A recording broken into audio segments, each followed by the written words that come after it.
Valladolid, Portugal, Thursday, May 3rd, 2007. Apartment 5A at the Ocean Club. A ground floor apartment, corner of a low block. Whitewashed walls taking on the last blue of evening. Inside, 3 children.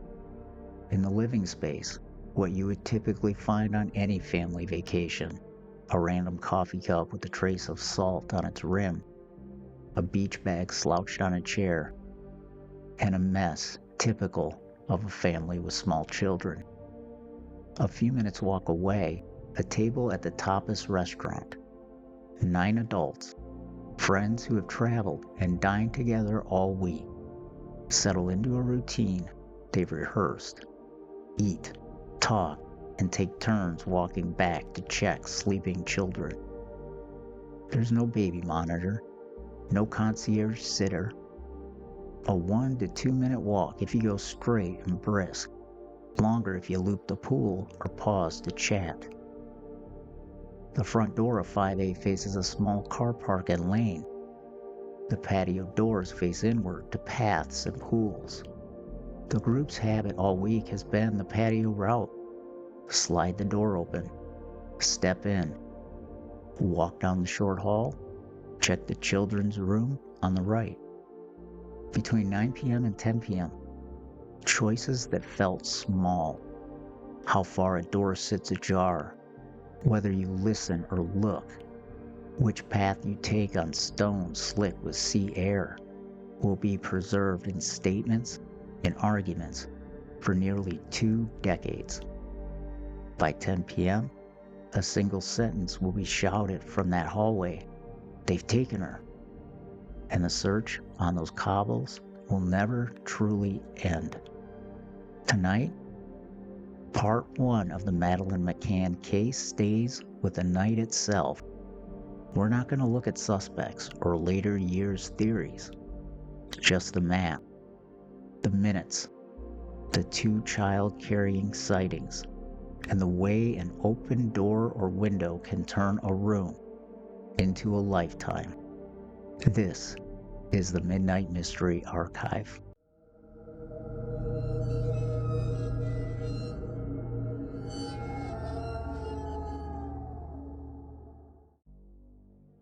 "5A is a ground floor corner flat. You stand on the patio and there's a sliding glass door into the living and dining space.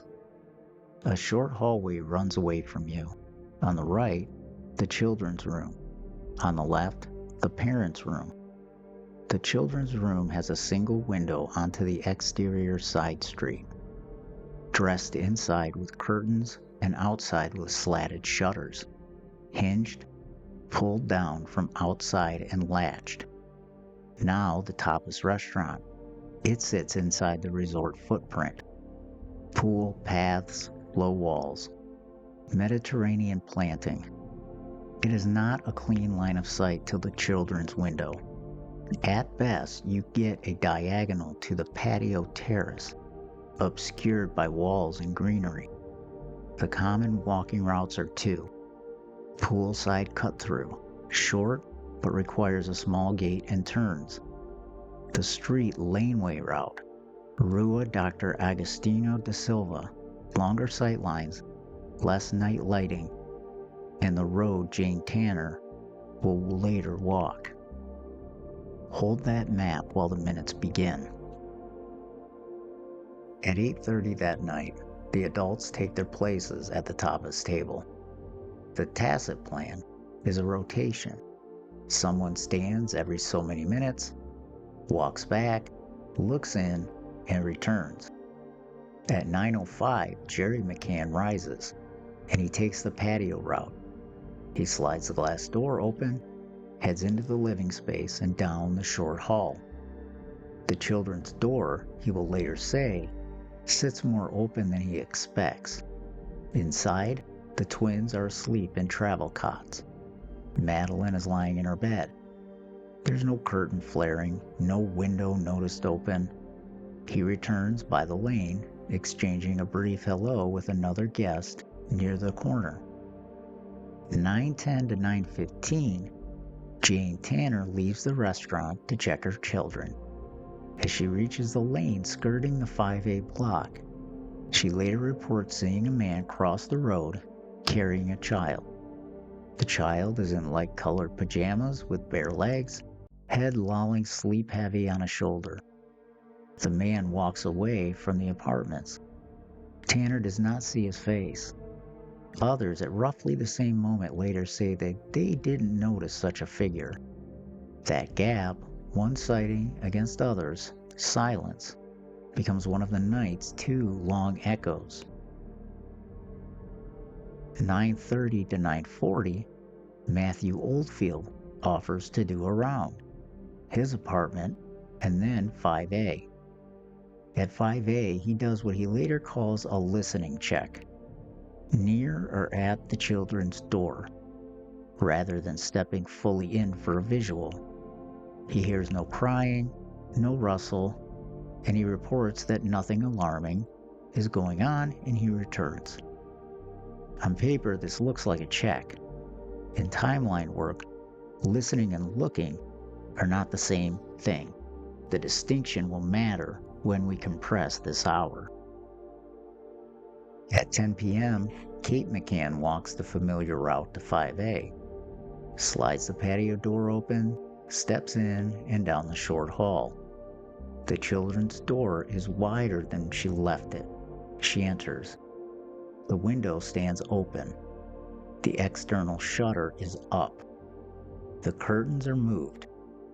The twins sleep, and Madeleine's bed is empty. She searches the flat, the bathroom, under beds, wardrobes, the kind of frantic places parents search even while knowing. Then she runs. The table erupts into a search. Rooms, stairs, roof terraces, bins, shrub lines, then out through the lanes and toward the beach. Reception is notified. Calls begin to police. Neighbors are knocked up. Staff join. The apartment becomes both home and scene, which is never ideal.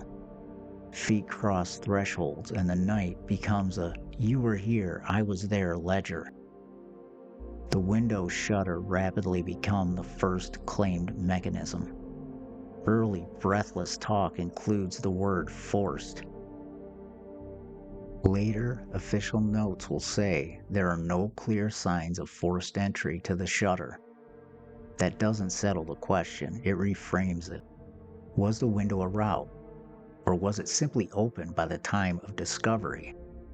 Opened by someone inside, or moved by a through draft from doors? Anchor the certainties. At 10 p.m., the window is open and the shutter is open. Madeleine is missing, and a search is widening by the minute. Within minutes either side of 10 p.m., the Smith family, walking home from dinner near Rua da Escola Primaria, see a man carrying a small child. The child's head rests on the adult's shoulder. The feet are bare, with light pajamas. The direction is away from the resort's core. They do not stop him. They do not know a search has begun. They report the sighting later. Over the years, the time and direction make this account a second key frame. The family have been consistently careful to distinguish what they saw from who it might have been. You now have two glimpses of a child in arms, 10 plus minutes apart, different locations, one near the apartment lane and one farther out and away. The GNR, Uniformed National Police, arrive. Later, the Polizia Judiciaria detectives. The canvas draws circles, immediate blocks, adjacent blocks, scrub and cut-throughs, waterfront and beach, access roads out towards the N125. This is how night searches feel. Headlamps throwing small cones, volunteers repeating a first name, officers deciding how far to push before dawn breaks, and they reset the grid. In seaside towns, perimeter is a negotiation with the walls and light. How far you can reasonably cover before fatigue makes mistakes. Inside 5A, documentation begins. Door positions and memory, who went where and when. Window state, shutter noted. The twins sleep through, plausible given age and the pre-alarm quiet. The apartment is not a sealed lab. This isn't blame, it's physics. When people are searching for a child, they move. Quick primer and window shutter mechanics helps here. The slatted shutter outside is hinged. You lower it and latch. From the inside, the window opens. Curtains draw. In a narrow hallway with doors open, frost draft can move light curtains surprisingly far. None of that proves route or rules it out. It explains why two honest people can stand in the room and make different inferences. One sees someone came in out this way. The other sees it could have been opened and then stayed. When people say no forced entry, they often hear no entry. Those are not the same statement. No forced entry means no clear tool or brake marks. It leaves open unlocked or open softly. In the chaos of discovery, we mark states open or closed, then argue causes for years. If you trace the Tanner Lane and the Smith route on a map, you get a feel for what 10 minutes can do. From 5A's lane to the Smith location is walkable in that window if someone is purposeful and takes the most direct streets. From the Tapas to 5A is a minute or two, but a pause to chat, a wrong turn in low light, or a brief check of another door adds a minute here or a minute there. This is not to force the sightings together. It's to show how human timing plus short distances can produce overlapping plausibilities. From here, we'll look at the compressed timeline. At 8:30, the adults are at the Tapas table, and the rotation for checking on the apartment is understood. At 9:05, Jerry checks via patio. He sees the three children asleep, notes the door's position, and then returns to the Tapas table. From 9:10 to 9:15, that's when we have the Jane Tanner sighting. A man carrying a child by the lane near the block and moving away. 9:30 to 9:40, Oldfield heads to the apartment. He does a listen check near the children's door. No distress is heard, but there is no visual sighting of the children. At 10 p.m., Kate enters. The window is open, the shutter is raised, and the curtains are moved. Madeleine McCann is missing. That's when the alarm bells go off. From 10 to 10:10 p.m. is when we see the Smith sighting. A man carrying a child further away, heading out from the resort core. The immediate aftermath, the search begins and expands, the police are notified, and the apartment becomes both a home and a crime scene. Every later argument hangs on this scaffold. So what holds and what's contested within the recounting of that night? What is broadly accepted is there is a rotation of checks that did take place.